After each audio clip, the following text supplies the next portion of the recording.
जय हिंद फ्रेंड्स। आज की इस वीडियो में हम पढ़ने वाले हैं क्लास 9th की न्यू एनसीईआरटी मैथ का प्रश्नावली 5.1 के सभी प्रश्न। इसके पहले वीडियो में हमने प्रश्नावली 5 का इंट्रोडक्शन वीडियो बनाया था। अगर आपने नहीं देखा तो डिस्क्रिप्शन में लिंक है, जाकर देख लीजिएगा। उसमें हमने यूक्लिड की अभिधारणाएं और अभिग्रहित के बारे में बात की है। ठीक है, अब आप लोग बोलेंगे कि अभिग्रहित और अभिधारणाएं क्या होती हैं, तो आप लोग इंट्रोडक्शन में देख लीजिएगा। ठीक है, तो चलिए शुरू करते हैं।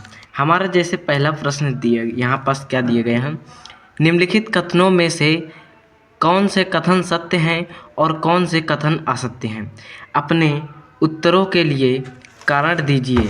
ठीक है, यहाँ पास देखिए क्या दिया गया है।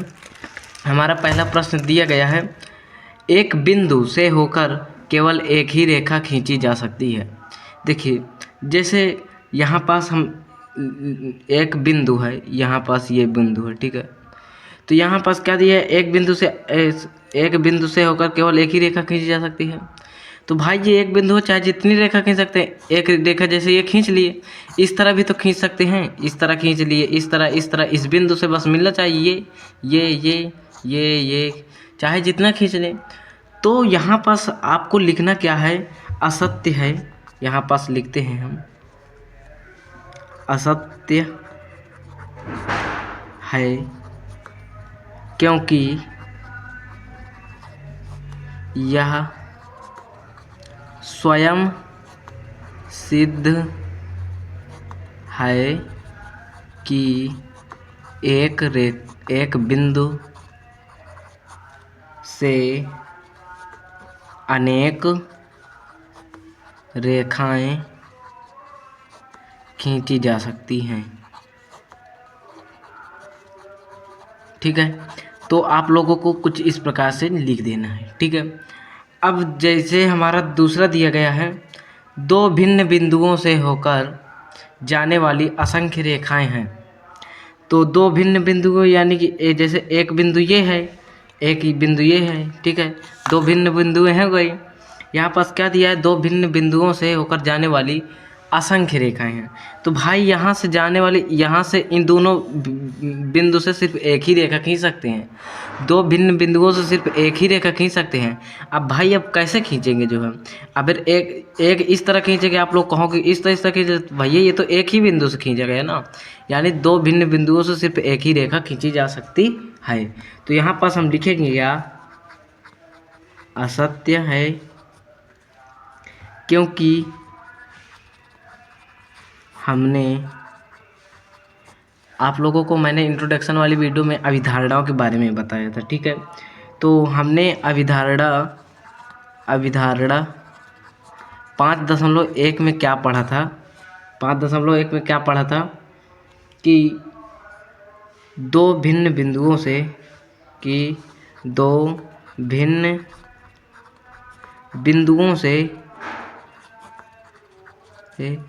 केवल एक अद्वितीय रेखा खींची जा सकती है,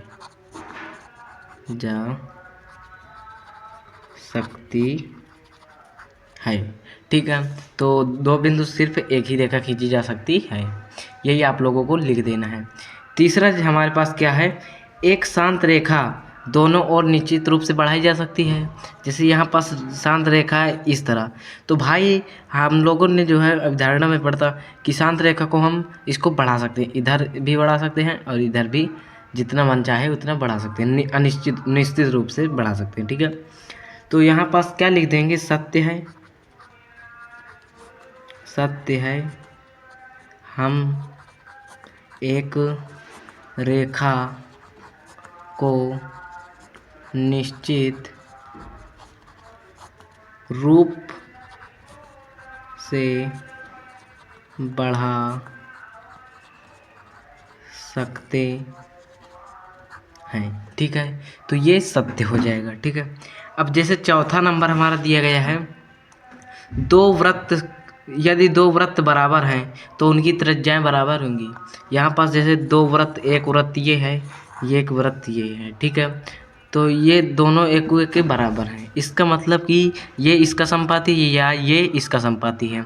जैसे मैं आप लोगों को दो सिक्के दिखा रहा हूँ, जैसे ये दो सिक्के हैं, ठीक है, ये दो सिक्के, ये दोनों आपस में बराबर हैं, ये दोनों वृत्त हैं, ठीक है, तो ये दोनों बराबर हैं। तो देखिए ये इसका संपाती, संपाती का मतलब पूरी तरह से ढक ले, तो ये सिक्का इसको पूरी तरह से ढक रहा है कि नहीं ढक रहा है, इसका मतलब ये संपाती हैं। और संपाती में जब कोई चीज़ संपाती होती है तो उसकी सभी चीज़ें बराबर होती हैं, ठीक है। तो यहाँ पास इसका केंद्र भी बराबर रहेगा, इसलिए इसकी त्रिज्या भी बराबर रहेगी, ठीक है। तो यहाँ पास लिखेंगे क्या, सत्य है, सत्य है, क्योंकि जब दो वृत्त बराबर होते हैं तो वे आपस में संपाती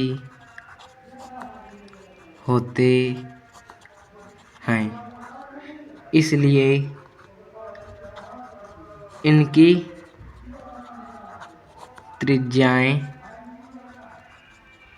भी बराबर होंगी। यही आपका उत्तर हो जाएगा, ठीक है। अब देखिए जैसे हमारे पास पांचवा प्रश्न दिया गया है, यहाँ पास पांचवा नंबर क्या दिया गया है, आकृति 5.9 में यदि ए बी बराबर पी क्यू और पी क्यू बराबर एक्स वाई तो ए बी बराबर एक्स वाई, ठीक है। तो यहाँ पास क्या दिया है, ए बी बराबर पी क्यू और एक्स वाई बराबर भी पी क्यू दिया है, यानी कि यहाँ पास दिया है ए बी बराबर पी क्यू और एक्स वाई बराबर भी, ये एक्स वाई बराबर भी पी क्यू, ए बी बराबर पी क्यू और एक्स वाई बराबर भी पी क्यू दिया है। तो आप लोगों ने एक पढ़ा होगा, जो है यूक्लिड की परिभाषाओं में पढ़ा होगा कि वे वस्तुएं जो एक ही वस्तु के बराबर हों वे एक दूसरे के बराबर होती हैं। जैसे ये वस्तु है, एक ही वस्तु की इसके भी बराबर है और इसके बराबर है, तो ये बराबर होंगी, ठीक है। तो इसमें हम लिखेंगे क्या, यहाँ पास हम लिखेंगे सत्य है, सत्य है, क्योंकि जो वस्तुएं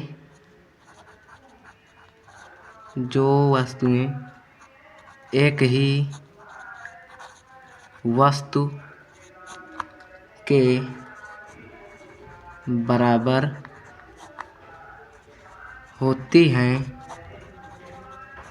तो वे एक दूसरे के बराबर होती हैं, एक दूसरे के बराबर होती हैं। तो इसलिए क्या लिख देंगे, ए बी बराबर एक्स वाई, ये सिद्ध हो जाएगा, ठीक है। यहाँ पास हमारा दूसरा प्रश्न दिया गया है, निम्नलिखित पदों में से प्रत्येक की परिभाषा दीजिए। इनमें से ये जितने हैं इनकी हमें परिभाषा देना है। क्या इनके सभी, कुछ पद ऐसे हैं जिन्हें परिभाषित करने की आवश्यकता है, वे क्या हैं और आप इन्हें कैसे परिभाषित करेंगे, ठीक है। तो इनको जो है, ये जो है इनकी परिभाषाएं हमें लिखनी है, ठीक है। तो यहाँ पर जैसे दिया है समांतर रेखाएं, तो देखिए समांतर रेखाएं क्या होती हैं।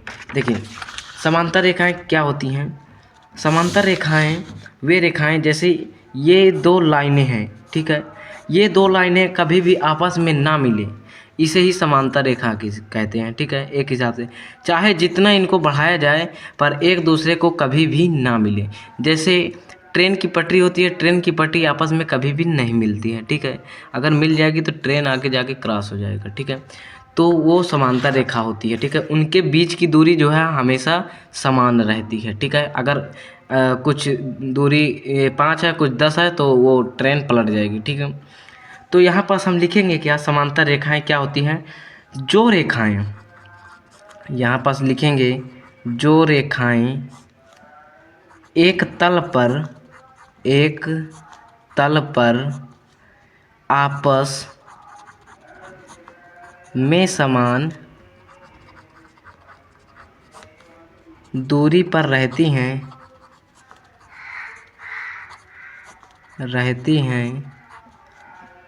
और एक ही और एक ही अथवा दोनों दिशाओं पर समान दूरी रहती है तो उसे समांतर रेखा कहते हैं, रेखाएं कहते हैं। ठीक है, समांतर रेखाएं कहते हैं। यही हो जाएगा हमारा। ठीक है, आप लोगों को इसे लिख लेना है। ठीक है, अब देखिए और हम आगे लिखते हैं। आगे दिए गए हैं लंब रेखाएं। ठीक है, लंब रेखाएं क्या होती हैं? ठीक है, जैसे मैं आप लोगों को एग्जाम्पल के तहत समझाना चाहता हूँ। जैसे लंब रेखा, जैसे यहाँ पास कोई, जैसे ये होती है ऊर्ध्वाधर रेखा और यहाँ पास एक है क्षैतिज रेखा। ठीक है, अगर इन कोणों का मान ये जैसे ये कोण का मान 90 अंश है। ठीक है, ये कोण का, इतने का कोण का मान है 90 अंश, तो ये जो है इस पर जो है लंब है। ठीक है, ये जैसे ये है, ये एक रेखा, ये है ए बी। ठीक है, ये इतना कोण यानी ये, ठीक है, ये इतना कोण 90 अंश का है, यानी ये सी है डी, तो यानी कि ए बी पर जो है सी डी लंब है। ठीक है, 90 अंश के कोण को ही लंब कहते हैं। तो यहाँ पर हम लिख सकते हैं ए बी लंब सी डी, यही होता है लंब। ठीक है, तो हम यहाँ पास लिखेंगे क्या क्या, दो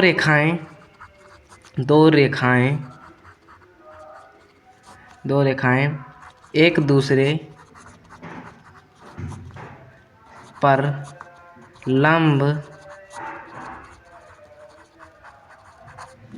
कहलाती हैं यदि उनके बीच का कोण कितना होना चाहिए? 90 अंश हो। ठीक है, तो वे क्या कहलाएंगी? जो है लंब रेखाएं की कहलाएंगे। ठीक है, अब जैसे यहाँ पास हमारा दिया गया है रेखाखंड। रेखाखंड किसे कहते हैं?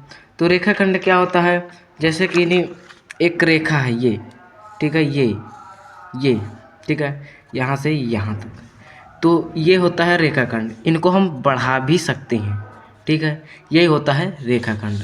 ठीक है, तो हम इसमें लिखेंगे क्या, एक ऐसी रेखा, और हाँ इसकी जो है लंबाई सीमित होती है। ठीक है, तो इसे हम क्या लिखेंगे, एक ऐसी रेखा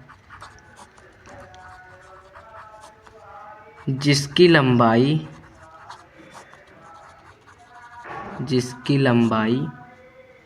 सीमित हो तथा यदि चाहें, इसकी लंबाई सीमित होती है, अगर आपको ज़रूरत पड़े तो आप बढ़ा सकते हैं। ठीक है, यदि चाहें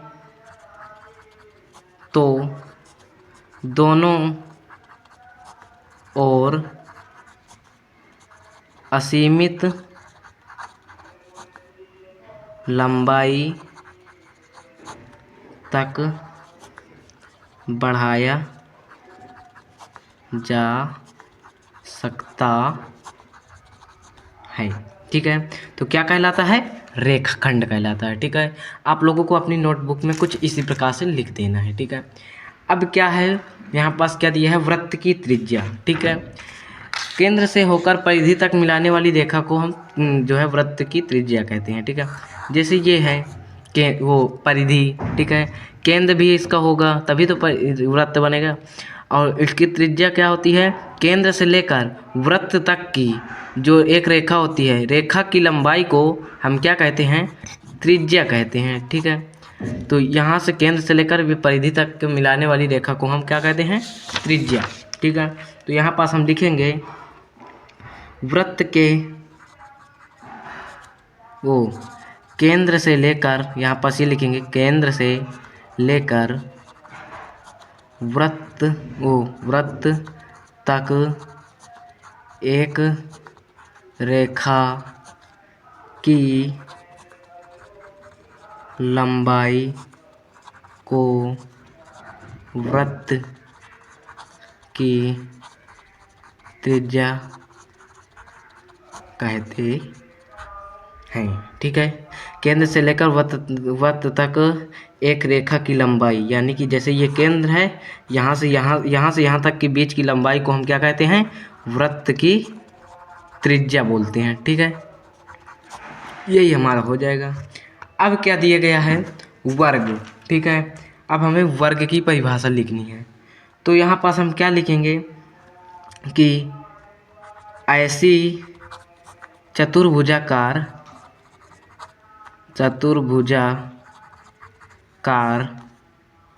आकृति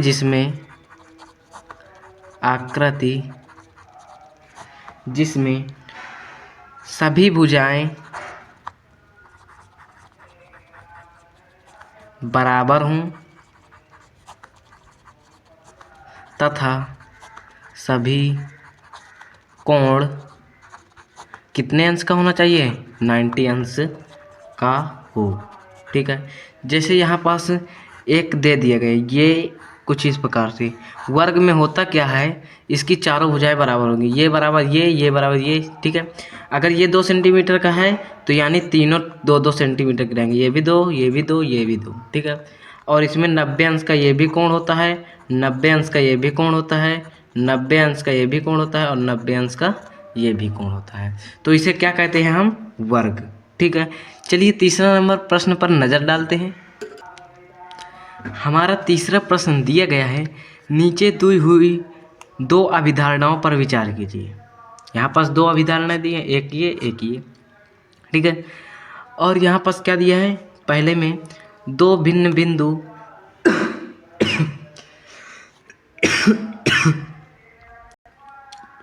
हमारा तीसरा प्रश्न दिया गया है, नीचे दी हुई अभिधारणाओं पर विचार कीजिए। ठीक है, विचार करना है, पहला है ये, दूसरा है। ठीक है, पहला क्या दिया है? 2 भिन्न बिंदु ए और बी दिए रहने पर एक तीसरा बिंदु सी ऐसा विद्यमान है जो ए और बी के बीच स्थित होता है। तो हाँ भाई, हम लोगों ने अभिधारणाएं में पढ़ी थी कि जैसे एक बिंदु ये है और एक बिंदु ये है, यहाँ से एक रेखा खींची जा सकती है।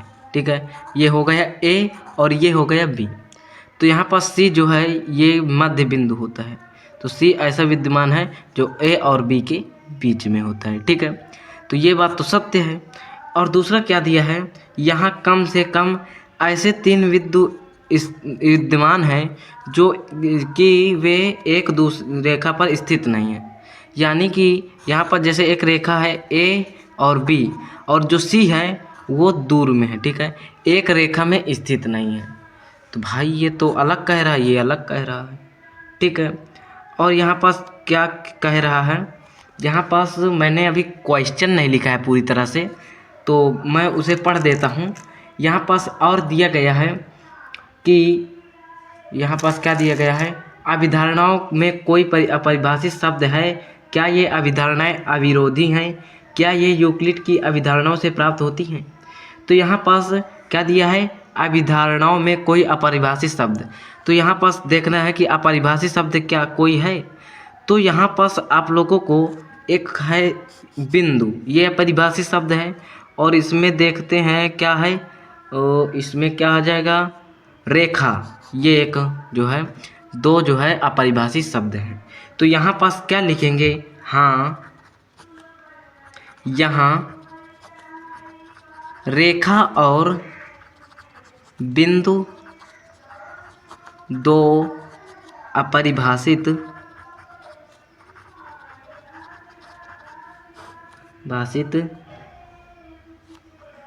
हैं। ठीक है, ये लिख देना है। अब क्या लिखना है? ये अभिधारणाएं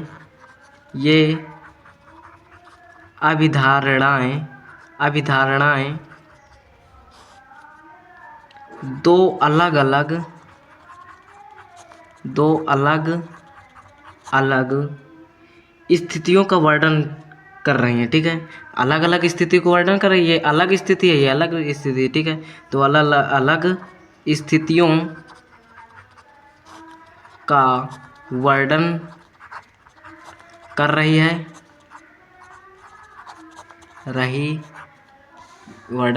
ठीक है, और क्या देख लेना है?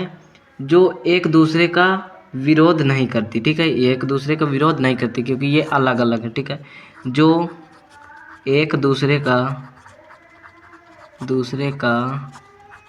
विरोध नहीं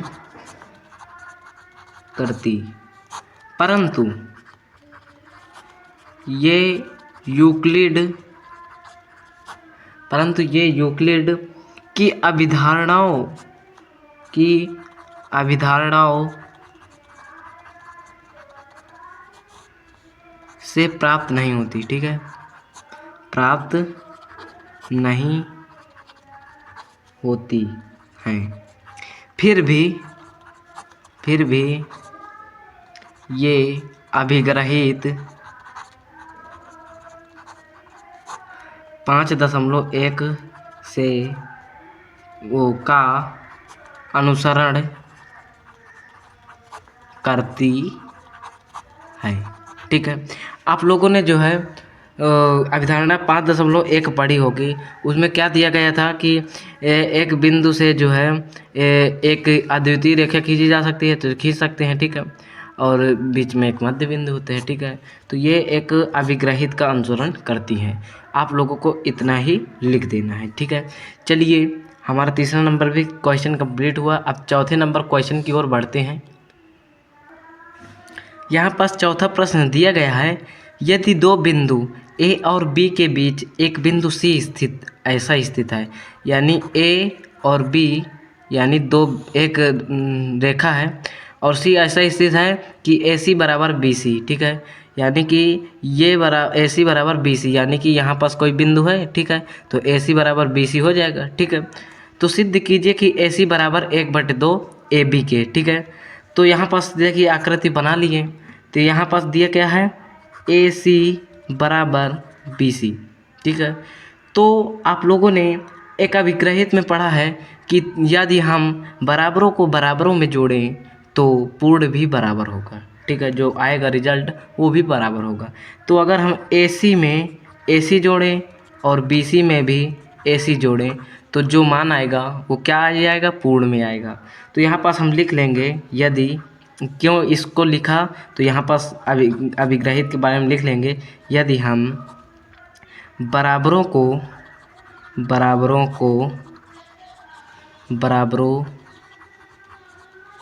में जोड़े तो पूर्ण भी बराबर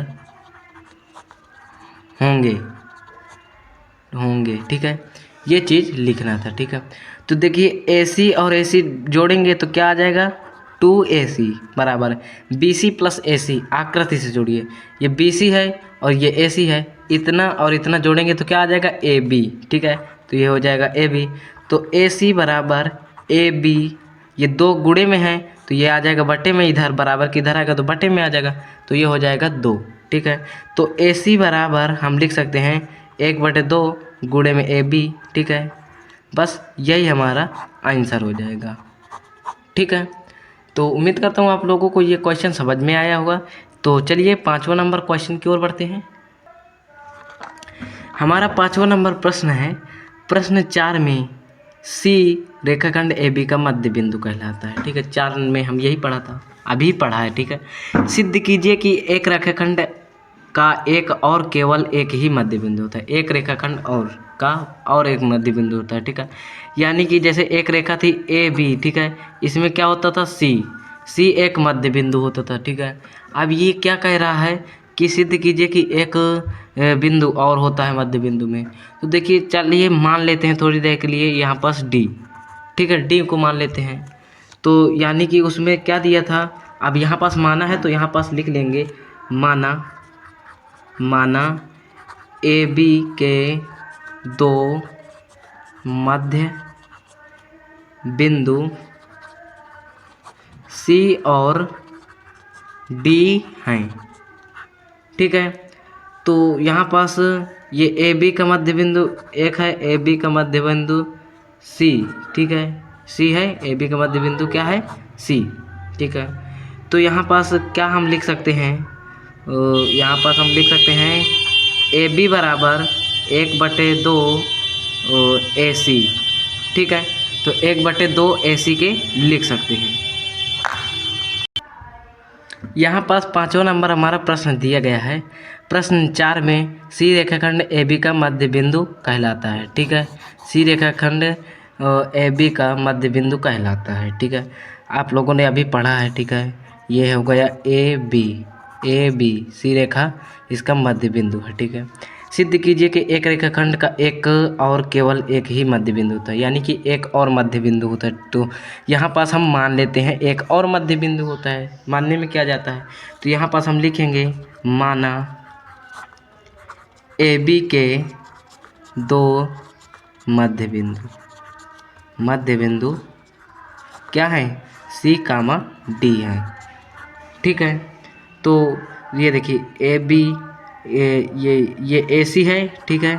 तो AC बराबर क्या हो जाएगा, AB के आधा, ठीक है। ये जो है AC जो है AB का आधा है, ठीक है। अभी हम लोगों ने सिद्ध भी किया है। यहाँ पास हम लोगों ने जो है ये देखिए यहाँ पास हमने सिद्ध भी किया है चौथे नंबर में। तो AC बराबर 1/2 AB के, ठीक है। तो हम लोगों ने ये सिद्ध किया है, ठीक है। तो ये इतना तो सिद्ध ही है, इसे हम समीकरण फर्स्ट मान लेते हैं, ठीक है। अब ये जो AD हो जाएगा, ये भी क्या हो जाएगा, ये AD क्या हो जाएगा, AD बराबर भी क्या हो जाएगा, AD बराबर भी क्या हो जाएगा, AB का 1/2 आधा हो जाएगा, ठीक है। इसका आधा हो जाएगा भाई, D है ये AD जो है ये पूरे कहानी आधा ही तो है, ठीक है। तो यहाँ पास देखिए अब इसे हम मान लेते हैं समीकरण 2, ठीक है। तो अब हम इनको घटाते हैं, ठीक है। तो यहाँ पास लिखते हैं समीकरण फर्स्ट व सेकंड को घटाने पर, ठीक है, घटाने पर। तो यहाँ पास क्या हो जाएगा, देखिए AB/2 और AB/2 ये दो बराबर हैं, ठीक है। तो यहाँ पास 0 ही आ जाएगा, ठीक है। AC का AD है, ठीक है। तो यानी कि AC बराबर क्या हो जाएगा, AC बराबर AD, ठीक है, यही हो जाएगा। तो यहाँ पास देखिए कहीं ना कहीं ये AC है, AD के बराबर है, ठीक है। तो यहाँ पास क्या है कि ये जो C है और ये D है, ये C और D एक दूसरे के संपाती हैं, ठीक है। तो यहाँ पास लिखेंगे C और D संपाती हैं, ठीक है। अतः क्या लिख देंगे, रेखाखंड का एक ही मध्य बिंदु होता है, ठीक है। अब दोस्तों आप लोगों ने यहाँ पास ये कहा होगा कि AC बराबर AD कैसे लिख लिए, ठीक है। आप लोगों ने घटाया क्यों नहीं, तो देखिए AB/2 और AB/2 इसको घटाएंगे तो 0 आ जाएगा, ठीक है। बराबर में AC माइनस क्या आ जाएगा, AC माइनस AD आ जाएगा, ठीक है। तो ये AC है तो ये AC है, ये माइनस का AD है तो इधर आएगा तो प्लस में आ जाएगा, तो प्लस का AD आ जाएगा। इस हिसाब से हम इसको यहाँ पास लाए हैं, ठीक है। ये AC और यह यहाँ पास AD, ठीक है। ये दोनों जो है मध्य बिंदु है, मतलब कि मध्य बिंदु है।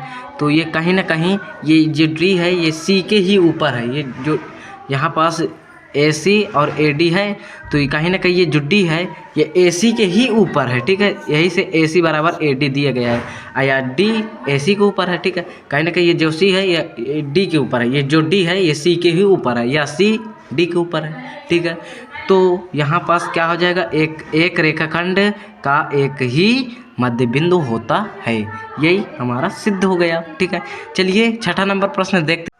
हमारा छठा नंबर प्रश्न है, आकृति में यदि AC बराबर BD है तो सिद्ध कीजिए कि AB बराबर CD। ये भी 5वें नंबर प्रश्न के जैसे हैं, यानी कि एक रेखा है, ठीक है। इसमें 2 मध्य बिंदु मान लिया गया है, तो इसे हम सिद्ध करना कि एक ही मध्य बिंदु होता है, ठीक है। तो A यहाँ पास हो गया, B यहाँ हो गया, C और ये हो गया D, ठीक है। यहाँ पास क्या दिया है, AC बराबर क्या दिया है, ये AC बराबर BD ये बराबर है, ठीक है। कहीं ना कहीं ये जो C है ये B के स्थान पे है, या B जो C के स्थान पर है, ठीक है, क्योंकि एक रेखा का एक ही मध्य बिंदु होता है, ठीक है। तो यहाँ पास क्या दिया है, AC बराबर BD। अगर हम AC और BD में BC घटा दें तो आप लोगों ने एक यूक्लिड की परिभाषा पढ़ी होगी कि बराबरों को बराबरों में से घटाने पर पूर्ण भी बराबर होता है। अगर हम AC में BC घटाएं और BD में भी BC घटाएं, ठीक है, तो जो पूर्ण आएगा वो भी बराबर आएगा, क्योंकि ये बराबर थे और बराबर में बराबर ही तो घटाया, BC इधर भी घटाया BC इधर भी घटाया, तो पूर्ण भी आएगा जो बराबर आएगा। तो क्या दिया है, AC यहाँ तक, यहाँ से यहाँ तक की रेखा है, एम क्या घटाना है, BC इतना घटा देना है, तो हमें क्या मिलेगा, AB बचेगा, ठीक है। तो ये हो जाएगा AB बराबर BD में से BC घटाएंगे तो क्या हो जाएगा, BD में से BC घटाएंगे तो ये क्या बचेगा, CD बचेगा। तो ठीक है, तो यही सिद्ध हो गया AB बराबर CD, ठीक है। तो चलिए 7वां नंबर प्रश्न देखते हैं।